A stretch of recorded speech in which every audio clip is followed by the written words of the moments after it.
My sister faked cancer to steal my wedding fund. Original post. I'm 28 years old. My older sister Caitlin is 32, and I just found out she destroyed my entire life for a new car and a vacation to the Maldives. Let me start from the very beginning, because this is so absolutely insane that even now, as I'm sitting here typing this with trembling hands, I can barely believe it actually happened. My therapist told me writing this all out might help me process what she did to me. So here goes. The savings, 2 years of sacrifice. 2 years ago, on a cold December evening, my boyfriend Jason proposed to me. We were at our favorite coffee shop, the one where we had our first date 6 years earlier. He got down on one knee, right there in front of everyone, hands shaking, voice cracking with emotion. I said yes before he could even finish asking the question. I was over the moon. We'd been together for 6 wonderful years, and I'd always dreamed of having a real wedding. Not anything too extravagant or Pinterest perfect, but something beautiful and meaningful. I wanted a nice dress that made me feel like a princess for one day. I wanted a decent venue where our friends and family could celebrate with us. I wanted a photographer to capture the memories. I wanted flowers, music, dancing. You know, a typical wedding that girls spend their whole lives dreaming about. The problem was that neither Jason nor I had much money saved up. I work as a registered nurse in a children's hospital. It's emotionally rewarding work, but the pay isn't great. Jason teaches high school history, and teachers don't exactly make bank either. We live modestly, but happily, in a small 2-bedroom apartment. We don't take expensive vacations or drive fancy cars. We're just normal, working-class people trying to build a life together. So I knew right away, if I wanted my dream wedding, I'd have to earn it myself. No one was going to hand it to us. My parents couldn't help financially. Jason's parents were retired on a fixed income. It was all on us. And I started saving. Every single penny. I'm not exaggerating when I say I became obsessed with saving money. I worked overtime shifts at the hospital, sometimes pulling 12 or even 16 hours when they were short-staffed. My feet would ache. My back would scream. I'd come home so exhausted I could barely stand. But every extra shift meant another couple $100s in our wedding fund. I said no to new clothes, even when my favorite jeans got holes in them. I meal prepped every single Sunday, cooking cheap but healthy meals in bulk so I wouldn't be tempted to buy lunch at the hospital cafeteria. I canceled my Netflix subscription, my Spotify Premium, my gym membership. I stopped buying makeup and skincare products, making do with drugstore basics. I didn't go to hair salons anymore. I watched YouTube tutorials and cut my own hair in our bathroom mirror. I stopped getting my nails done. I sold clothes and furniture we didn't need on Facebook Marketplace. Every birthday, every Christmas, every holiday, I asked for just one thing: cash for the wedding fund. Jason did the exact same thing. He took on summer school teaching positions. He tutored kids after school for extra money. He sold his gaming console and his vinyl record collection, things he'd treasured for years. He drove an old, beat-up car that barely ran because buying a new one would have set us back. We opened a joint savings account that we literally named Wedding Fund, and every single month, without fail, we deposited everything we could possibly spare into it. We didn't go out to eat. We didn't go to movies. We didn't take weekend trips. We stayed home and dreamed about our future together. And after 2 long years of sacrifice, of saying no to so many things, of working ourselves to exhaustion, we had finally saved $30,000. $30,000. That money represented our sweat, our tears, our aching feet after double shifts, our sacrificed experiences, and postponed happiness. That was 2 full years of our lives, compressed into a number on a bank statement. I cried when I looked at that balance. I was so proud of us. So proud that we'd done it together, that we'd stayed committed to our goal even when it was hard. We finally booked our wedding date, June 15th, 2024. I started looking at dresses online, creating Pinterest boards, messaging venues. Jason started researching photographers and DJs. We were so happy, so excited. Everything was finally coming together. And then, in February of 2024, My sister Caitlin called me and said she had cancer. The phone call that changed everything. It was a Thursday night. I remember because I'd just finished a particularly brutal shift at the hospital. We'd had a 5-year-old come in with a severe asthma attack, and I'd spent hours monitoring him, making sure he could breathe. I was exhausted, emotionally drained, and all I wanted was to take a hot shower and collapse into bed. My phone rang at 11:30 p.m. Caitlin. My older sister and I have always had a complicated relationship. She's the oldest of 3 siblings, me, her, and our middle brother Tyler. Growing up, Caitlin was always the dramatic one. Everything was always about her. If Tyler got an award at school, Caitlin would suddenly have a crisis that needed attention. If I had a birthday party, Caitlin would throw a tantrum because she wasn't the center of attention. She was the kind of person who borrowed money from family members and never paid it back. She cycled through jobs faster than most people change their socks, always with some elaborate excuse for why it wasn't her fault she got fired. My mom always made excuses for her. She's just sensitive, Mom would say. She's going through a hard time. It had been 32 years of hard times. But when she called that night, crying so hard she could barely breathe, I forgot all of that. Emma, she sobbed.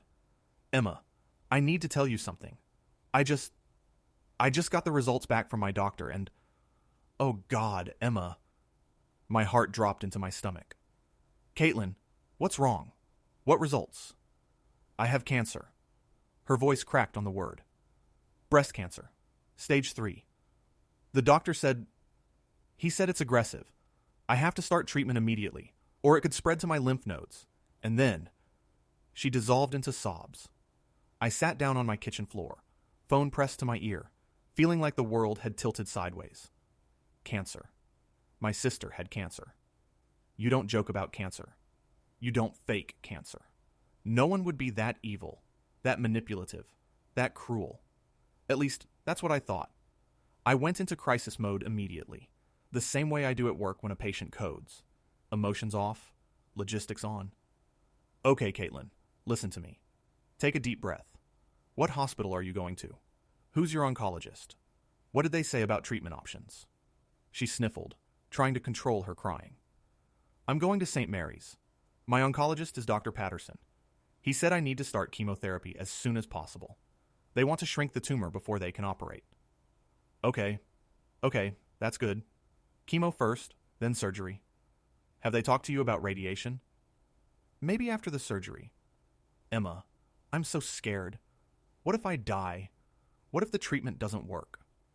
You're not going to die, I said firmly, even though I had no way of knowing that. You're young and strong. The survival rates for breast cancer have gotten so much better. You're going to fight this, and you're going to win. We talked for another hour. I asked her questions about her diagnosis, her doctors, her treatment plan. I took notes. I promised I'd help her research the best oncologists. I told her our whole family would rally around her. By the time we hung up, I was crying too. I woke Jason up and told him everything. He held me while I cried, promising we'd support Caitlin through this nightmare. I called out sick from work the next day so I could research breast cancer treatment options. I joined online support groups for families of cancer patients. I read medical journals. I wanted to be prepared, to be helpful, to be the sister Caitlin needed. For 2 weeks, I checked in with her every single day. She said she was going to appointments, meeting with specialists, getting scans and blood work done. She sounded scared, but brave. And then she asked me for money. The request that destroyed my life. It was a Saturday afternoon. Jason and I were looking at wedding invitations when Caitlin called. Emma, I need to talk to you about something important. Her voice sounded different. Calmer, but with an undercurrent of desperation. Of course. What's going on? I met with my oncologist yesterday, and he wants me to start chemo next week. But there's a problem with my insurance. My stomach clenched. What kind of problem? They're fighting me on coverage. Apparently, my policy has some clause about pre-existing conditions, even though I literally just got diagnosed. It's complete bullshit, and my doctor's office is working with them to appeal. But in the meantime, she took a shaky breath. In the meantime, I have to pay for the first round of chemo out of pocket. They said once the insurance issue is resolved, they'll reimburse me. But Emma, I don't have that kind of money saved up. Dread washed over me in a cold wave. How much are we talking about? There was a long pause. $35,000. I couldn't breathe. I literally forgot how to breathe for a moment. $35,000? Caitlin, that's insane. That can't be right. Are you absolutely sure? Have you looked into payment plans? Financial assistance programs? Hospital charity care? I've tried everything. Her voice rose, desperate and panicked. I've called every number, filled out every form, begged them for help. But the bottom line is, if I don't come up with the money in the next 3 weeks, I can't start treatment. And if I don't start treatment... She started crying again. Emma, the doctor said every week I delay gives the cancer more time to spread. Every week could be the difference between surviving this and dying. I sat there in silence, staring at Jason, who was watching me with growing concern. Dying. My sister could die. And I had $30,000 sitting in a bank account. $30,000 that was supposed to pay for flowers and a photographer and a fancy dress. $30,000 that was supposed to buy me one perfect day, while my sister needed it to buy her life. Caitlin, my voice came out barely above a whisper. You're asking me to give you our wedding fund. She was quiet for a moment. I know what I'm asking, Emma. I know how hard you and Jason worked for that money. I know how much your wedding means to you. And if there was any other option, any other way, I would take it. But I've exhausted every resource. Mom and Dad don't have that kind of money. Tyler just bought his house. I have nobody else to turn to. Her voice broke. You're my last hope. My only hope. Please, Emma. I'm begging you. This is my life. I told her I needed to talk to Jason. The most painful decision of my life. That night, Jason and I sat at our small kitchen table for over 3 hours. I couldn't stop crying. He held my hand across the table, his eyes red and tired. Between us sat our wedding binder, the one we'd spent 2 years filling with ideas, venue quotes, dress styles, color schemes, page after page of dreams and plans. We could still have a wedding, Jason said quietly. A small one, just immediate family. At the courthouse, we could use the leftover $5,000 for a modest reception at a restaurant, maybe 50 people. But the dress, my voice cracked.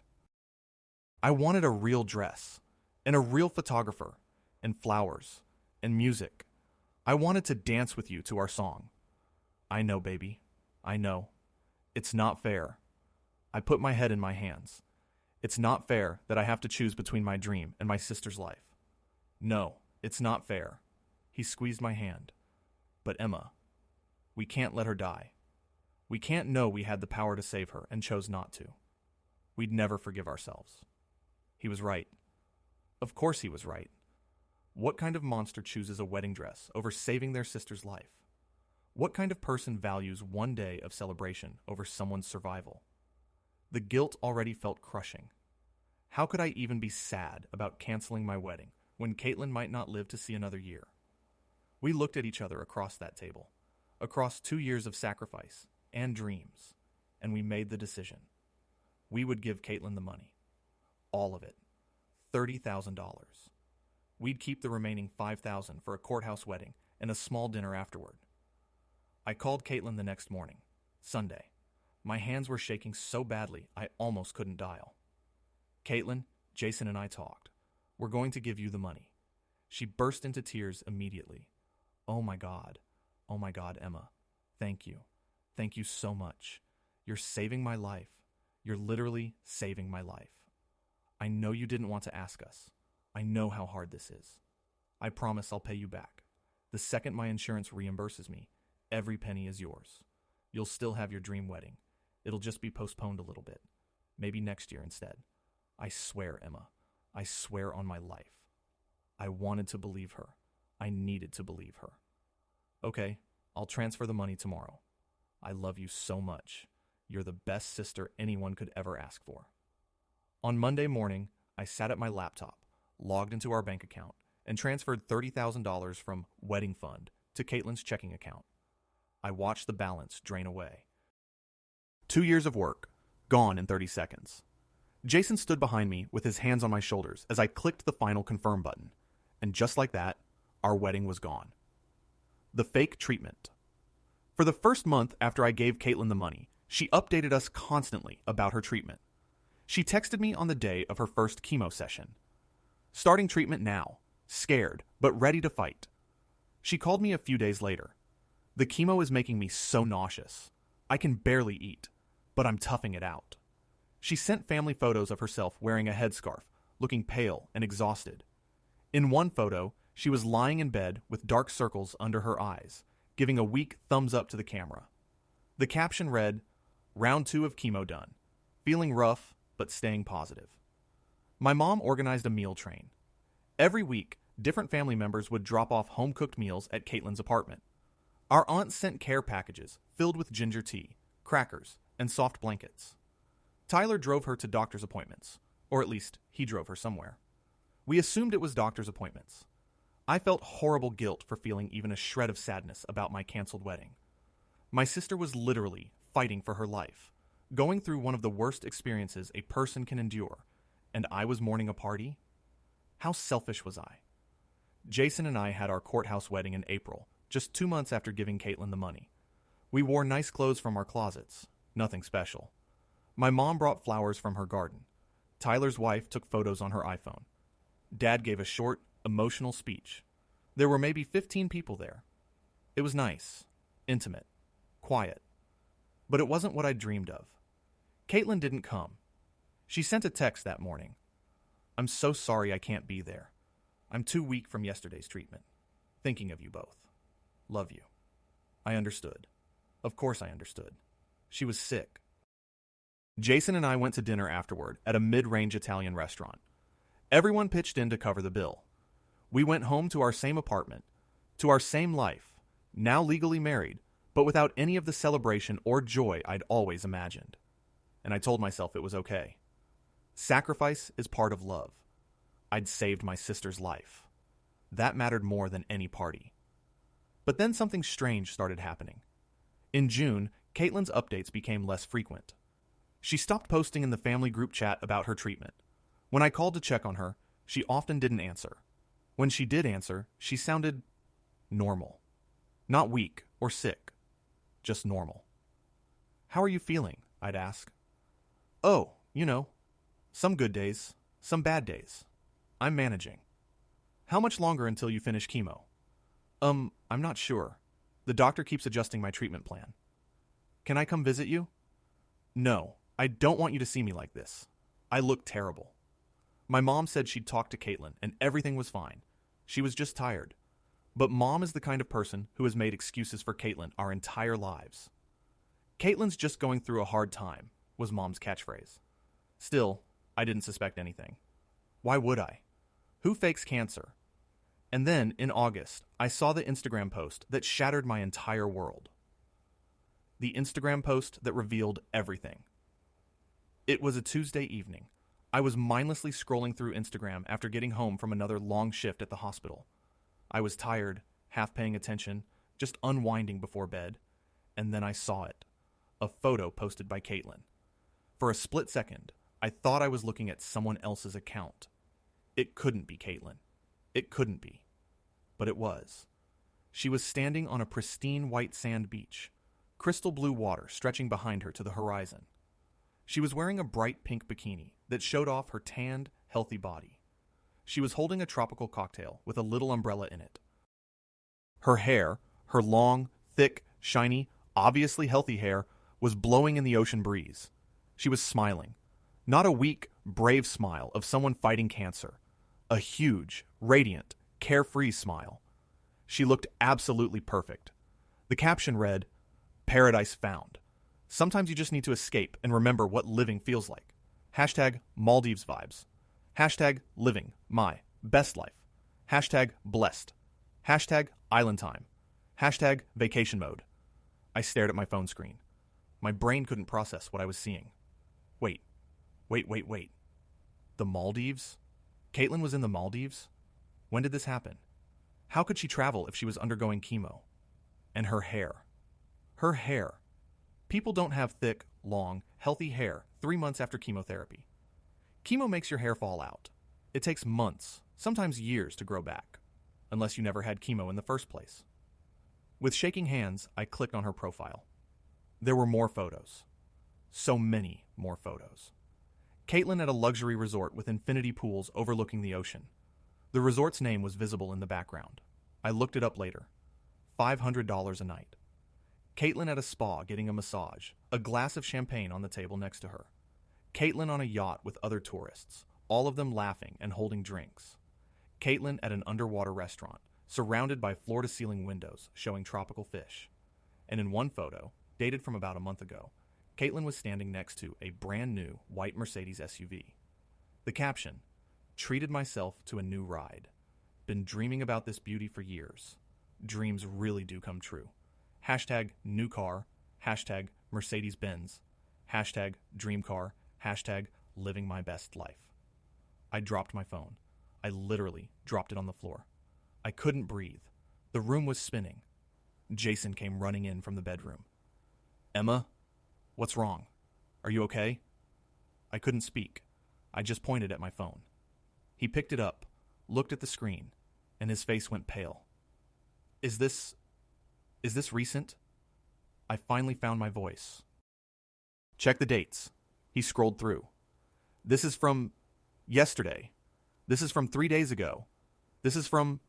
He stopped. "Emma, she bought a car. A fucking Mercedes." I felt like I was going to vomit.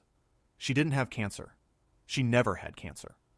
My sister faked cancer to steal $30,000 from me so she could buy a luxury car and take a vacation to the Maldives. She faked a terminal illness. She pretended to get chemotherapy. She sent photos of herself looking sick. She made our entire family worry about her, organize meal trains, send care packages. She looked me in the eyes and cried and begged me to save her life. And it was all a lie. Every single word. Jason was calling her phone. No answer. He called again. No answer. I called my mom with hands that wouldn't stop shaking. "Mom, have you seen Caitlin's Instagram?" "Oh, yes." Mom's voice was cheerful. "Isn't it wonderful? She said her treatment went so well that she's in remission now. The doctor said she responded better than expected. She decided to take a little celebration vacation. She deserves it after everything she's been through, don't you think?" I couldn't speak for a moment. "Mom, she has hair. Full, thick, long hair." Silence on the other end. "Mom, you don't grow back that much hair 3 months after finishing chemotherapy. It doesn't work that way." "Well, everyone's different, Emma. Some people..." And she bought a Mercedes. A brand new Mercedes SUV. She said she got a good deal on it. Her insurance reimbursement came through and...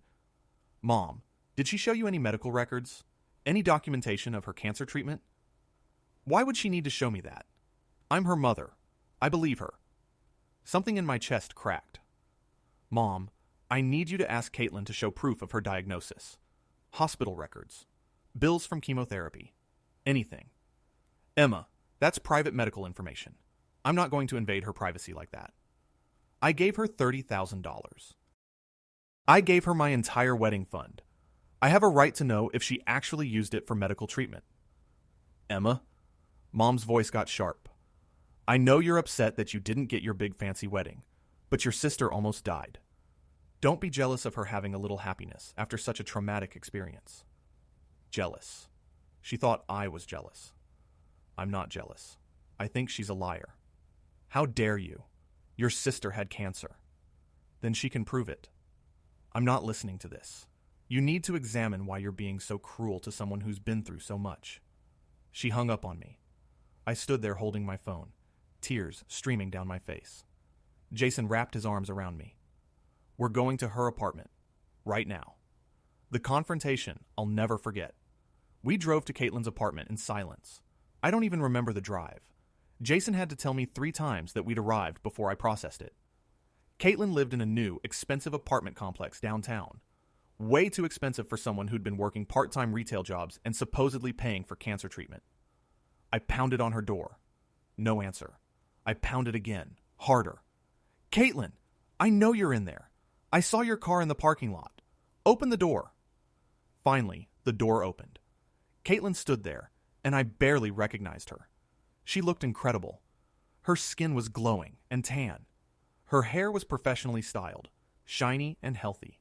She was wearing expensive-looking athleisure, Lululemon leggings, a designer sports bra, brand new Nike sneakers that probably cost $200. She looked like someone who spent her days at luxury resorts and spas, which I realized she had been. Emma, hey!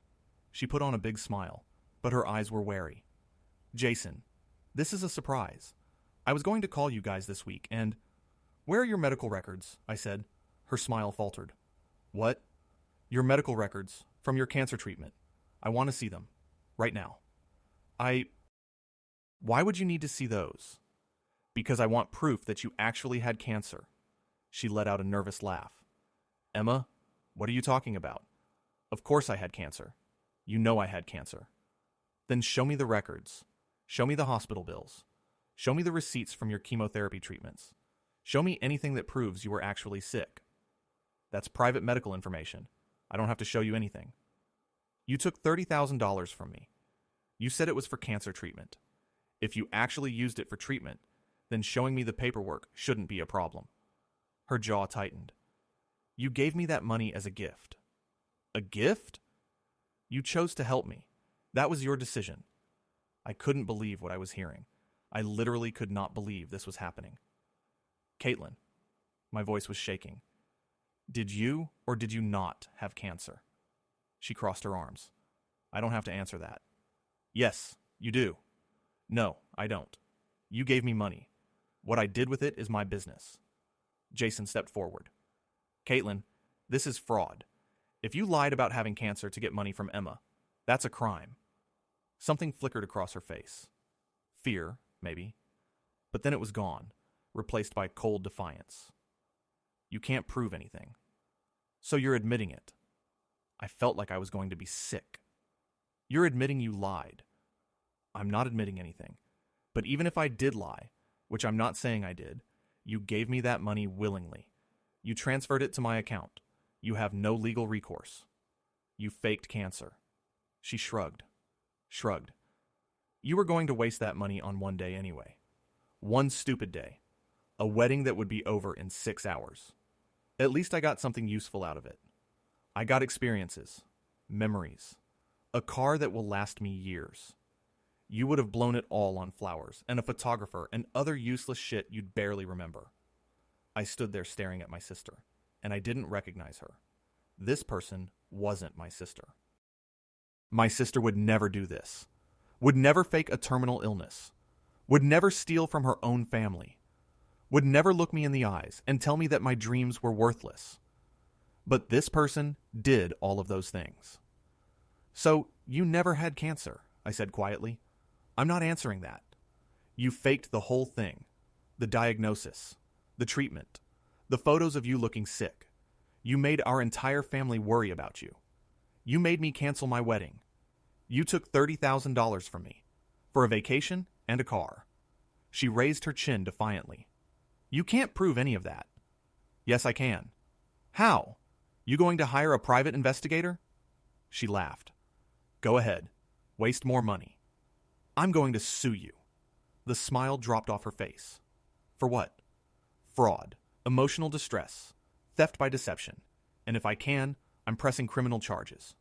You wouldn't. Watch me. I turned and walked away. Jason followed me. Behind us, Caitlin yelled, You're insane. You're crazy. I had cancer, and you're calling me a liar. Mom's right about you. I kept walking. I don't remember getting back to the car. I don't remember the drive home.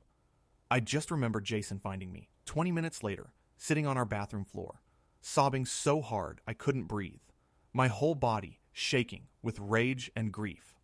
The family fallout I told everyone, every single family member.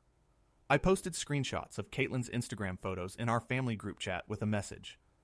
Caitlin says she had cancer and used my money for treatment. Does someone getting chemotherapy look like this? Does someone sick with stage 3 cancer buy a Mercedes and vacation in the Maldives? My mom responded immediately. How dare you publicly humiliate your sister like this? She's been through hell. My dad, if Caitlin lied about this, she needs to return the money immediately. Tyler, my Aunt Sarah, I don't understand. Is Caitlin okay or not? My Uncle Mike, someone needs to explain what's going on here. I wrote out everything. The request for money, the fake treatment updates, the discovery of her vacation and car, my confrontation with her where she refused to show any proof.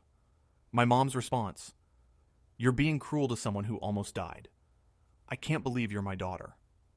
Dad, Caitlin, if Emma is telling the truth, you need to come clean right now. Caitlin, I can't believe my own sister is accusing me of lying about cancer. This is the most hurtful thing anyone's ever done to me. I'm done with this family. And she left the group chat. Mom, Emma, look what you've done. You've driven your sister away. I hope you're happy. The family split right down the middle. My mom and a few of her sisters took Caitlin's side. They said I was being jealous and cruel and unsupportive. My dad, Tyler, and most of my younger cousins took my side. They said something didn't add up and Caitlin needed to provide proof. But here's the thing about families. They don't always want the truth. Sometimes they want peace more than they want truth. And the truth is messy and ugly and destroys relationships. My mom decided she'd rather believe Caitlin's lies than face the reality that her oldest daughter was a manipulative thief. And I had to accept that some relationships aren't worth saving. The lawsuit Jason and I met with a lawyer. Her name was Patricia, and she specialized in fraud cases. We showed her everything. The text messages where Caitlin asked for money for cancer treatment, the bank transfer, her Instagram photos, screenshots of her car purchase, everything. Patricia listened carefully, took notes, and finally said, "You have a case, a good case, but I need to be honest with you about something." What? Fraud cases are hard to prove. We need to demonstrate that she intentionally deceived you with the intent to steal money. If she claims she was mistaken about her diagnosis, or that she actually did have cancer but didn't need treatment after all, or that she used some of the money for medical expenses, it gets complicated. So what do? We need medical records. If we can prove she never had cancer, no diagnosis, no treatment, nothing, then we have clear-cut fraud. Can you get those? She refuses to show them. Then we'll subpoena them. We'll file a civil lawsuit for fraud and include a motion to compel her to release medical records related to her alleged cancer diagnosis. How much is this going to cost us? Patricia was quiet for a moment. My retainer is $5,000. The case could take 6 months to a year. Total costs could run anywhere from $10,000 to $20,000, depending on how much she fights it. More money. Money we didn't have. But I didn't care anymore. This wasn't about the money. This was about justice. Do it. We filed the lawsuit in September, 4 months after I'd given Caitlin the money. The lawsuit formally accused Caitlin of fraud, seeking return of the $30,000 plus interest and legal fees. When she was served with the papers, she lost her mind. She called me screaming, "You're suing me? Your own sister? What kind of person sues their own family?" The kind of person whose family member stole $30,000 from them. I didn't steal anything. You gave it to me. Under false pretenses. You said you had cancer. I'm not talking to you anymore. My lawyer will be in touch. She got a lawyer, a cheap one, based on his response to our complaint. And then he did exactly what Patricia predicted. They fought the subpoena for medical records. Caitlin's lawyer argued that her medical records were private and that releasing them would violate HIPAA. He claimed she didn't need to prove she had cancer because she never signed a contract promising to use the money for medical expenses. Our lawyer countered that when you solicit money based on a claim of having a life-threatening illness, you have an obligation to prove that claim is true, especially when the person you're asking is making a substantial financial sacrifice. It went back and forth for 2 months. Finally, in November, the judge ordered Caitlin to release her medical records from the time period she claimed to have cancer, specifically records from St. Mary's Hospital and Dr. Patterson, the oncologist she'd named. She fought it. Her lawyer filed an appeal. The judge denied it. In December, we finally got the records. I'll never forget opening that envelope.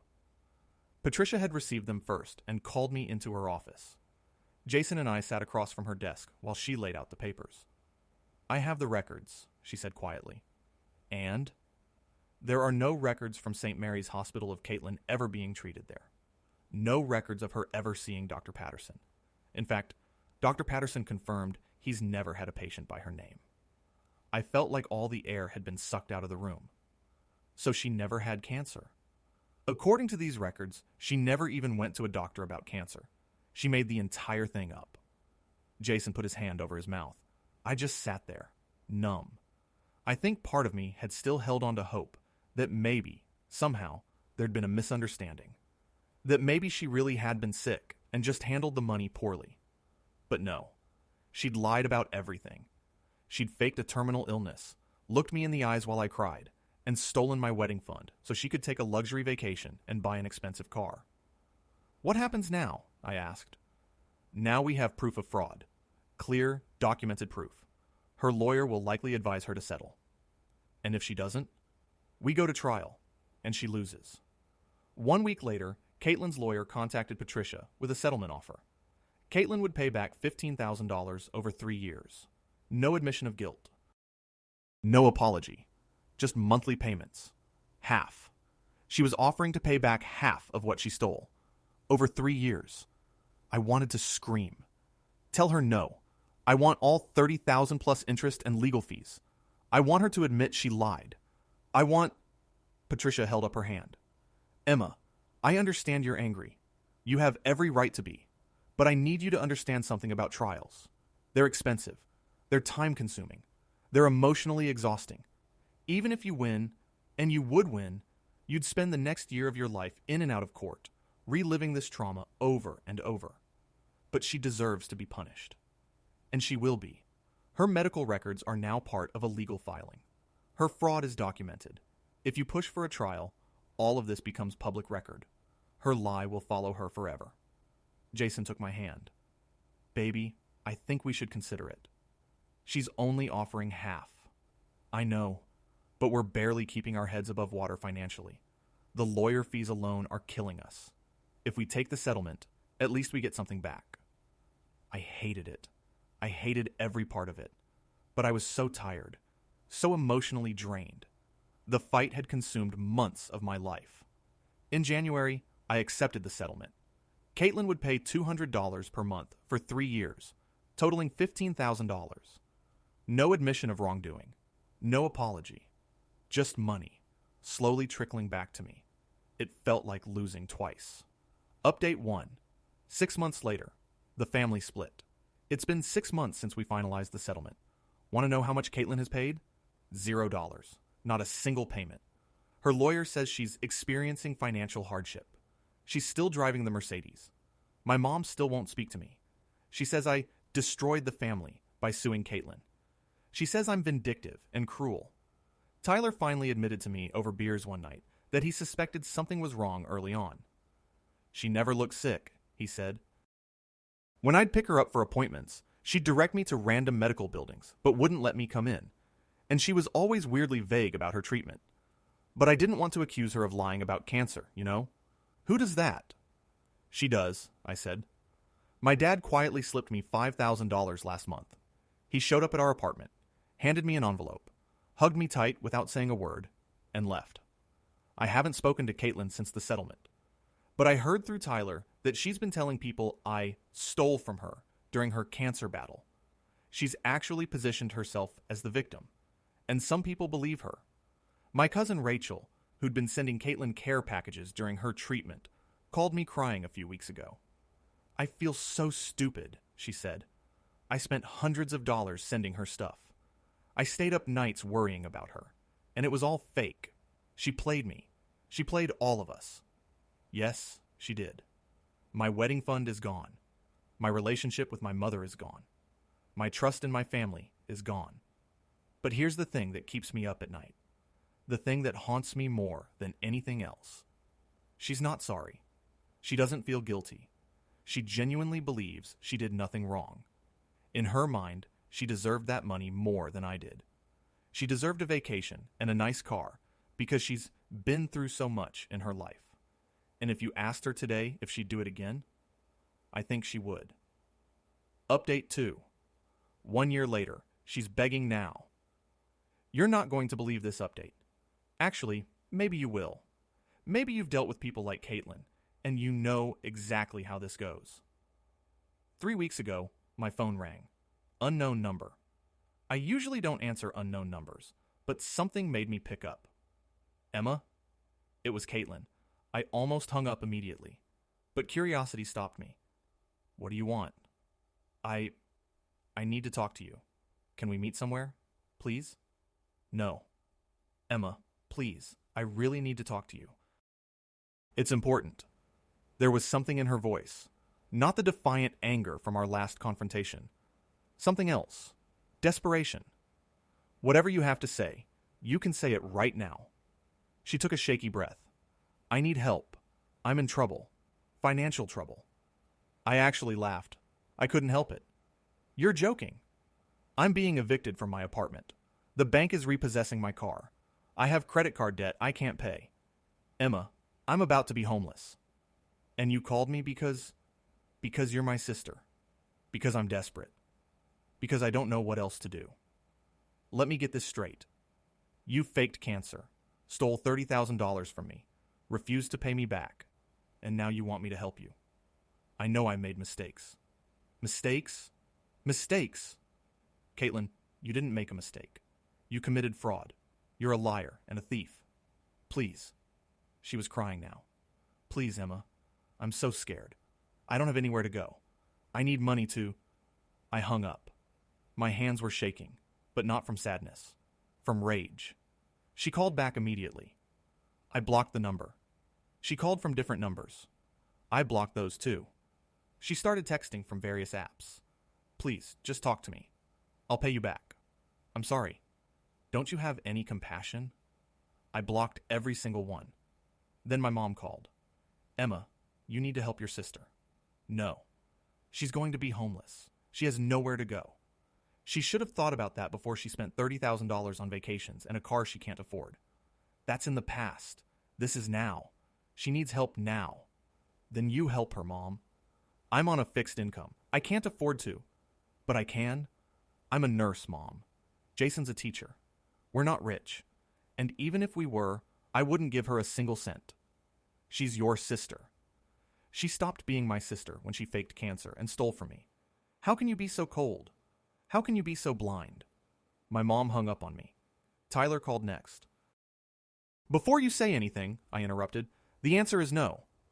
I'm not asking you to give her money, he said quickly. I just thought you should know what's going on. I don't care what's going on with her. Emma, she's broke, completely broke. She spent everything.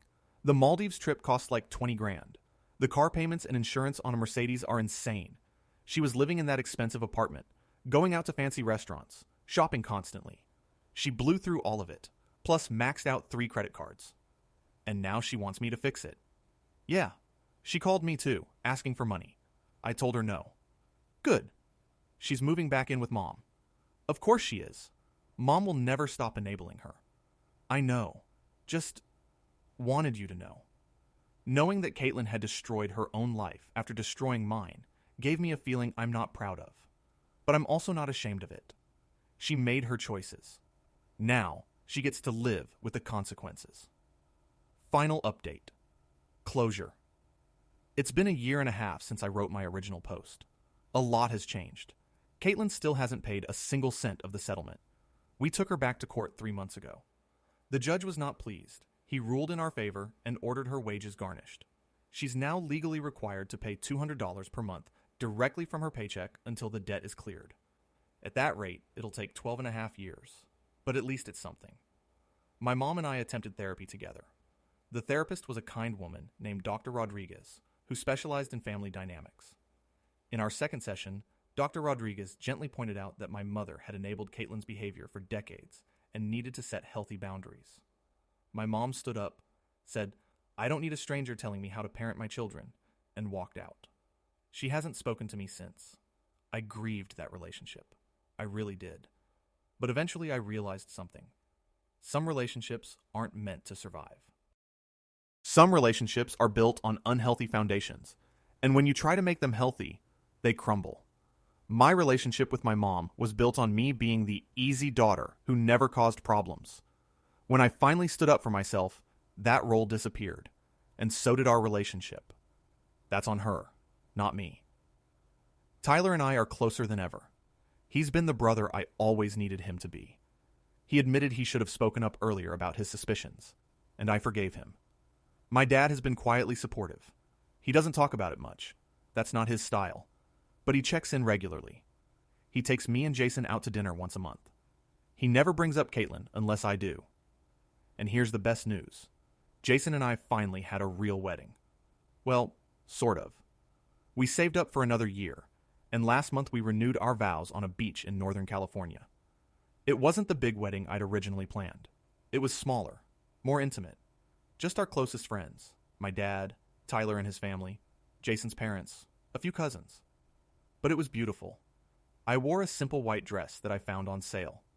We had a friend who's a photographer take pictures. Jason's sister made a cake. We played music from a Bluetooth speaker and danced barefoot in the sand. It wasn't what I dreamed of 2 years ago, but it was perfect for who we are now. Two people who've been through hell together and came out stronger. During our vows, I told Jason, "Thank you for showing me what real family looks like. Thank you for choosing me, even when my own blood relatives wouldn't." He cried. I cried. Everyone cried. And I realized something important. I lost $30,000. I lost my relationship with my mom and my sister. I lost the naive belief that family always comes through for you. But I gained clarity. I gained boundaries. I gained the knowledge that I deserve better than people who manipulate and lie. And I gained absolute certainty that I married the right person. So, am I over what Caitlin did? No. Probably never will be. Do I still get angry when I think about it? Yes. Sometimes I lie awake at night, imagining all the things I wish I'd said to her. But am I letting it destroy my life? No. Because here's what I've learned. You can't make people feel guilty for things they don't regret. Caitlin will never apologize. She'll never admit she was wrong. She'll never feel the weight of what she did to me. And I've stopped waiting for her to. I'm moving forward. I'm building a life with people who actually love and respect me. If there's any advice I'd give to someone going through something similar, it's this. Don't light yourself on fire to keep someone else warm. Don't sacrifice your dreams for people who wouldn't sacrifice anything for you. Don't wait for apologies from people who aren't sorry. And don't ever, ever feel guilty for setting boundaries with family. Blood relation doesn't entitle people to treat you like garbage. Being someone's sister doesn't mean you have to bankroll their lies. I did the right thing by trying to save my sister's life. But she was never dying. The only thing dying was her conscience. And that was already long gone. End of story.